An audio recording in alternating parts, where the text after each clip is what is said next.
Comunicación en este momento telefónica con la doctora Alicia López, a quien le damos la bienvenida. Buen día, doctora, ¿cómo le va? Tanto tiempo.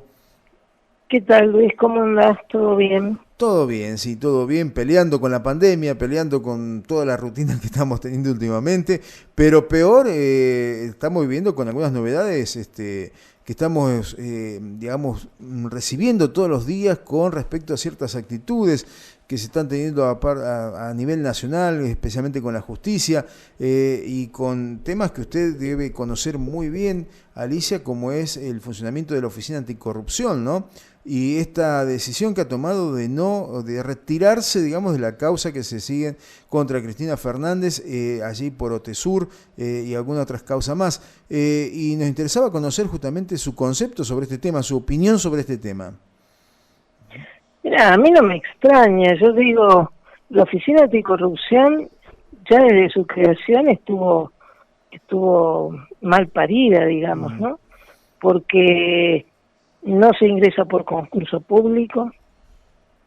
Generalmente la ocupa una persona que pertenece al partido gobernante. O sea, en este caso, una persona del partido gobernante, no me acuerdo cómo se llama el tipo de la Oficina Anticorrupción, se retira de las causas fundamentales, creo que es Otesur y Los Sauces. Sí. Y bueno, Otesur y Los Sauces lo empezó Laurita Alonso. Y Laurita Alonso se olvidó de investigar otras causas. Entonces, esto no es de hoy, siempre ocurre. Ha ocurrido siempre. ¿Por qué? Porque el grado de corrupción de la política argentina es muy elevado. Muy elevado. Mira, yo escuché el otro día una entrevista que me pareció genial de Facundo Pastor a Eduardo Duhalde, en donde Duhalde reconoce la corrupción en la política, que es la peor enfermedad que tiene la Argentina. Y habló de los proyectos que junto con Alfonsín llevaron al Congreso y decía, ¿sabes cuántos votaron en el proyecto? 0.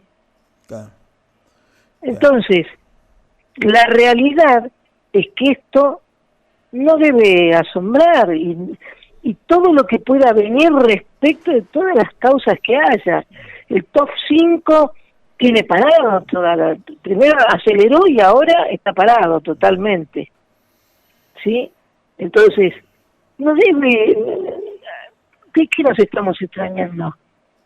Yo siempre digo lo mismo, los argentinos tenemos los que nos merecemos, ni más ni menos. ¿Por qué? Porque la gente está ahí porque nosotros lo votamos. Claro. Ahora, ¿alguno cuando lo votó iba a presumir que iban a seguir las causas como correspondían? No, señores, nosotros somos un pueblo de boludos. Claro. Porque la realidad no es así, ¿eh? Alicia, ¿esto obedecerá alguna especie de pacto un tanto siniestro allí entre quien es ahora la vicepresidenta y quien es el presidente actualmente? O sea, yo te pongo en ese lugar, te dejo estar en ese lugar, pero ¿las condiciones son estas? No, a mí por lo menos nunca me pareció extraño que Cristina quisiera tomar el tema de la justicia por las riendas. Era normal, era lógico pensarlo. Y más con los jueces que tenemos, por otro lado. O sea, nosotros tenemos karmas muy, muy, muy complicados y con esta pandemia mucho más acentuados, porque está el Poder Judicial sin laburar, o sea, con la feria permanente. Cuando vos sabés que cuando vas a un juzgado, más de 2 personas no pueden estar en la entrada. Claro. Tienen un cubículo chiquito, por lo menos los de Capital. ¿Sí? Entonces, ¿por qué está parado? Y porque las causas están paradas. Entonces, me parece, y con los sueldos que cobran, y que espero que este gobierno les haga pagar ganancias, porque están en sus casas tranquilitos, cobran fortunas, no pagan impuestos. Entonces, es obvio que Cristina sabía que iba a jugar con eso. Es una realidad, y lo está haciendo.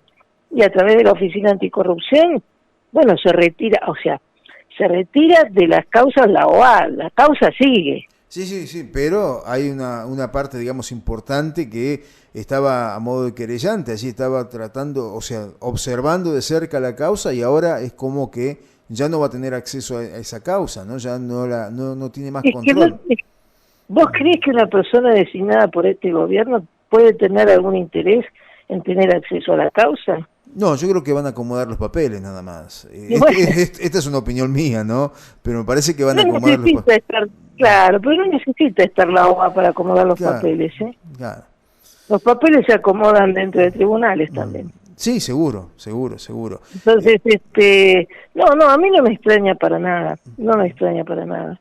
Yo lo que sigo insistiendo es, han creado un organismo desde hace mucho tiempo.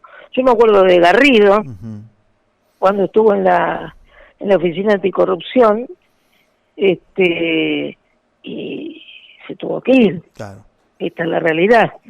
Entonces, si vos querés hacer bien las cosas, ahí tenés la puerta. ¿Por qué? Porque no es un organismo independiente. No es un organismo independiente. O sea, bajo ningún punto de vista uno puede pensar que la Oficina Anticorrupción es un organismo independiente. No hay ningún organismo, sea el gobierno del color que sea independiente totalmente. Ahora, esto marca... Ni el Banco Central. Claro. Esto, Alicia, marca una desprolijidad importante en cuanto al mensaje que se le envía a la sociedad, ¿no? Totalmente. Es un mensaje, la verdad, penoso que se le está dando a la sociedad, donde de repente hay una investigación judicial que se fue realizando, donde hay suficientes pruebas, donde hubo mujeres que participaron activamente en esta denuncia, y ahora es como que de repente empezamos a dejarla en el olvido, ¿no? Así con un manto de piedad, y bueno, veremos qué pasa. Y muchas de estas cosas, como usted bien decía, Alicia, marcadas justamente en este cuadro que le dibuja la pandemia, ¿no? Porque pareciera como que nos estamos distraídos con otra cuestión, mientras por abajo van ocurriendo cosas que nos van a sorprender el día que nos enteremos, ¿no? Sí, como digo yo, el día después de mañana, pero de todas formas, Margarita y Silvina, que son las que fueron amigos del tribunal, iniciaron las causas y todo lo demás, yo no conozco bien, dice, lo que leí es que ellas dicen que había muchas pruebas y todo lo demás. De todas formas, Otesur y los Sauces nace con una falla fundamental. La falla fundamental está cuando Casanelo inicia la investigación contra el Grupo Báez. Claro. ¿Por qué? Porque él solamente determinó el lavado de dinero de Báez y no determinó de dónde venía el dinero. Sí determinó porque venía de la obra pública, pero ¿hacia dónde iba? Se quedó en Báez. Claro, se quedó en un nivel inferior, no llegó, digamos, a las responsables o a los responsables absolutos de ese tramoya, ¿no? Nunca jamás se les ocurrió unirlas. Claro. Nunca más se les ocurrió decir, bueno, esto va para allá, tenés Otesur, los Sauces, bueno, está vinculado con esto. Claro. Si ya sabemos que esto es un delito, el producto de esto, las distintas operaciones que hicieron, terminaron en Otesur y los Sauces. Pero Otesur y los Sauces avanzaron por la información que entregaba Margarita. Claro. En definitiva, era una información totalmente autárquica, porque había causas que se mezclaban entre sí, o sea, pruebas que podían haber servido para todas, y sin embargo la justicia no hizo nada. La justicia es un tema muy complicado. La justicia pone el pie en el acelerador cuando le conviene. Claro. Y después pone el pie en el freno cuando ya no le conviene. Claro. Entonces, cuando yo critico a todos los jueces, y los jueces me dicen, los critico porque yo empecé a trabajar con los jueces en el año 90. Claro. Y muchos siguen siendo los mismos. Y los fiscales también.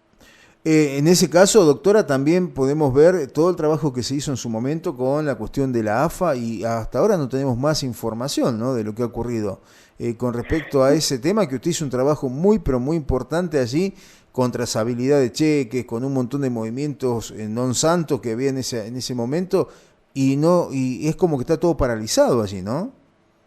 Sí, o sea, yo creo que la causa se quedó o sea, voló bajito, se quedó específicamente en lo que era la malversación de fondos, o sea, el desvío de fondos para un destino que no estaba previsto, y cuando se presentaron los informes respecto de a dónde había ido ese dinero, quiénes eran los que lo habían movilizado, en qué cuentas bancarias estaban, yo ya me fui y hasta el momento obviamente no pasó nada. No pasó más nada, o sea, quedó ahí, quedó ahí.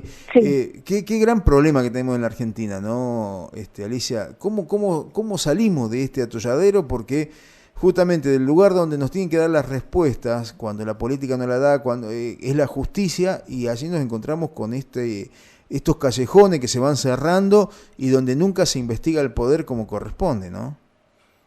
Bueno, este es un tema complicado porque hay un tema fundamental. A la hora de votar, nosotros somos un país democrático, ¿sí? Tenemos que votar. A la hora de votar, realmente no tenemos una gente confiable. Confiemos en el gobierno anterior, que fue una cagada rotunda, porque tomaron medidas, no las tomaron directamente. O sea que nos llevó a lo que nos llevó. Era algo nuevo, era algo en lo que teníamos esperanza, que esto y lo otro, realmente nos demostró que volvía con la misma impronta que tuvieron casi todos los gobiernos desde que volvió la democracia hasta ahora, porque yo ingresé a la función pública en el año 82, que era ayudar, digamos, entre comillas, a las dos clases que están en punta en la sociedad, ¿sí?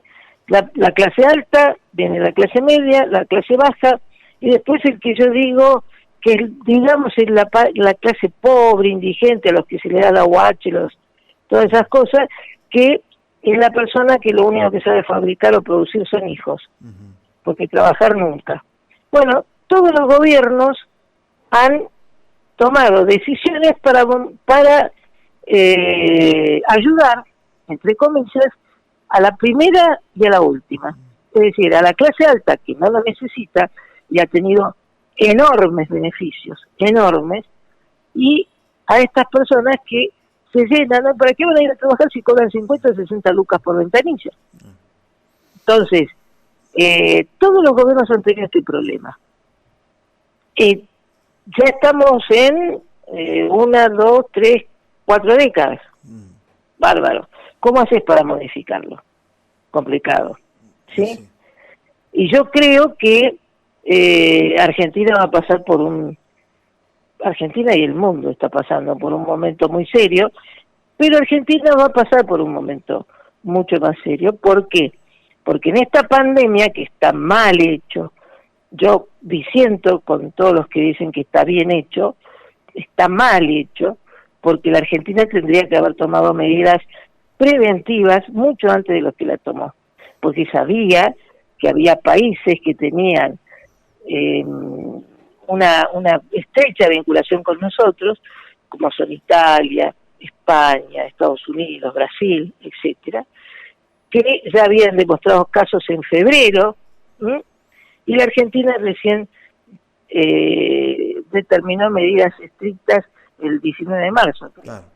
Cuando nosotros tenemos un país que podría haber tomado las medidas indicadas mucho antes. ¿Por qué? Italia tiene 60 y pico de millones de habitantes, es la provincia de Santa Fe. España tiene 50 y pico millones de habitantes, es la provincia de Buenos Aires. Nosotros tenemos 46 millones de habitantes. ¿Tenemos un territorio grande? ¿Podríamos haber tomado medidas mucho más restrictivas? ¿Podríamos haber armado alrededor de 6 hospitales de campaña? Hay hoteles y todo demás. Por eso, la Argentina no sabe o no quiere, y ahora están destruyendo nuevamente lo que vienen destruyendo desde el año 82, que es la clase media y la clase baja. Claro, y esto hay que agregarle, Alicia, donde el poder es manejado a partir de unas decisiones por decretos, dejando de lado toda la estructura, digamos, democráticas, Y incluso hasta ahora vemos que quien maneja el presupuesto de la nación es una sola persona. No hay controles, no hay nada que ponga límites a esa cuestión, ¿no? Pero por supuesto, o sea, el último DNU que le da las facultades al jefe de gabinete de modificar partidas presupuestarias es una barbaridad. No es la primera vez que se hace, ¿eh? Claro. Ya ha pasado en otras épocas, pero es una barbaridad. Porque además te voy a decir una cosa, ¿sabés qué es lo que va a hacer? Tocar lo que siempre han tocado todos los gobiernos, el ANSES. Claro. El ANSES. Sí. Ahora, si vos me dijeras que vas a poner todas las jubilaciones o los fondos de jubilaciones en el mismo nivel, o sea, vas a meter en ANSES todos los regímenes especiales, incluyendo la justicia, y bueno, ahí, porque la justicia aporta más. Claro. Entonces, vamos a nivelar. Flaco, estamos en una pandemia, vamos a nivelar, vamos a traer a toda la gente medianamente igual.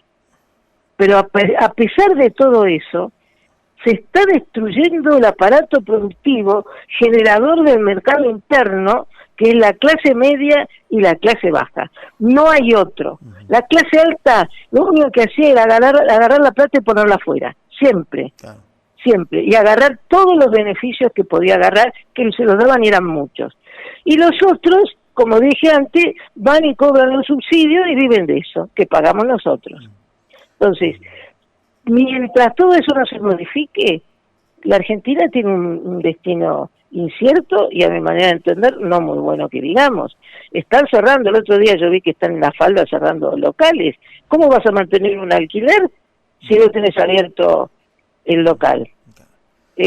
Hasta los mismos gastronómicos que ahora son los más problemáticos. ¿Cómo vas a mantener un alquiler de un negocio en la falda gastronómico si no le permitís abrir o le vas a permitir y vas a decir puedes tener 5 mesas? Entonces, estamos destruyendo en lo que es el aparato productivo interno, del mercado interno de la República Argentina. Y eso no se tuvo en cuenta, no importó. ¿Por qué? Porque nos convertimos en un país unitario. Todo lo que decía Alberto era palabra santa. Cuando se equivocó Alberto, porque esto es federal, claro. El 80% o más de los casos están en la provincia de Buenos Aires. Aplicar federalismo, porque el federalismo dice que los gobernadores y los municipios tienen facultad para tomar medidas. Claro. Eso dice el federalismo. Pero fíjese una cosa, Alicia, porque ocurre acá en la provincia de Córdoba, donde de repente se limitan a los intendentes, se limita a los consejos deliberantes y dependemos de un comité, ¿no? Dependemos de un comité. Y las estructuras, digamos, democráticas van quedando raleadas, van quedando afuera, porque incluso hasta los legisladores nacionales, los provinciales, los consejos deliberantes, no se consideraban como una cuestión de riesgo o de necesidad y ni siquiera legislaban, se reunían en la casa a través de distintas metodologías virtuales, pero nadie se quiere hacer cargo de la situación. Entonces esto me lleva a pensar, y tal vez usted me puede corregir, Alicia, la pandemia es una cuestión, al menos en la República Argentina hablamos, ¿no? ¿Es una cuestión de salud o es una cuestión política? Yo creo que más, de cuestión de salud, a ver, no solamente en la Argentina, en el mundo, la Organización Mundial de la Salud sacó determinadas resoluciones. La última que sacó es que dijo que el virus no entra ni por la boca ni por la nariz, entra por los ojos. Sí. Entonces, ¿qué nos vamos a poner? ¿Anteojeros y no podemos ver? Ni ellos mismos saben lo que tienen adelante. Y después de todo, las muertes que hay en cada uno de los países, ¿superan las muertes de la neumonía, de la gripe? No llega ni al 30%. No. Entonces, ¿es una pandemia armada? No lo sé. ¿Es una pandemia que se armó por guerras por afuera?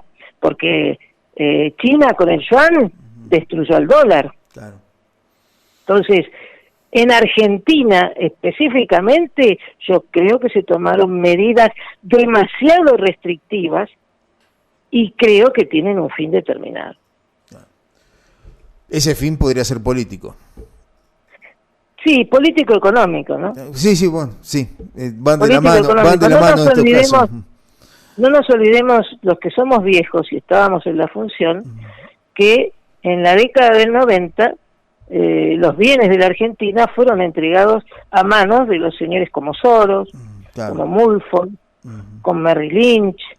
O sea, yo tengo mis serias dudas, sabiendo específicamente que Alberto es un digno hijo de un digno alumno de Domingo Felipe Cavallo, que fue el hacedor del año 90. Claro. O sea, yo creo que esto tiene un tinte netamente político y netamente económico, destruyendo, como siempre, la economía interna frente a la negociación de la deuda externa, y la economía interna sabemos perfectamente que la mueve la clase media y la clase baja, que hoy está destruida.